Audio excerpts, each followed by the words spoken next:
25-ാം വയസ്സിൽ അമ്മയുടെ വേർപാടുണ്ടാക്കിയ ആഘാതത്തിൽ നിന്ന് കരകയറി വരുന്ന ഒരു സ്ത്രീയെ വെറും 3 വർഷത്തിനുള്ളിൽ തന്റെ ഭർത്താവും ഉപേക്ഷിച്ച് കടന്നു കളയുന്നു.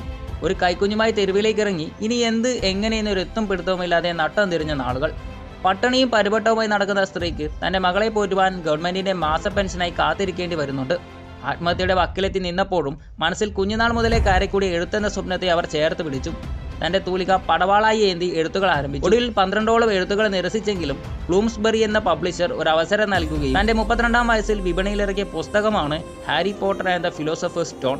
പറഞ്ഞു വരുന്നത് 6 മുതൽ 60 വയസ്സുകാരനെ വരെ ഒരേപോലെ ത്രസിപ്പിച്ച ഹാരി പോട്ടർ എന്ന സീരീസിന്റെ എഴുത്തുകാരിയായ ജെ.കെ. റോളിങ്ങിന്റെ സിനിമകളെ പോലും വെല്ലുന്ന ജീവിതകഥയാണ്. 3 വർഷങ്ങൾക്ക് ശേഷം എഴുത്തിനുള്ള അന്താരാഷ്ട്ര പുരസ്കാരവും ലോകത്തിലെ ഏറ്റവും സമ്പന്നയായ എഴുത്തുകാരിയായും അവർ മാറി. പ്രതിസന്ധികളുടെ ആഴക്കടൽ താണ്ടി പ്രതീക്ഷയുടെ വൻകര പിടിച്ച ജെ.കെ. റോളിങ്ങിന്റെ കഥ എന്നെക്കൊണ്ട് ഇനിയൊന്നും കഴിയില്ലെന്ന് പറഞ്ഞ് മനസ്സുമടുത്തിരിക്കുന്നവർക്കുള്ള പ്രചോദനം കൂടി.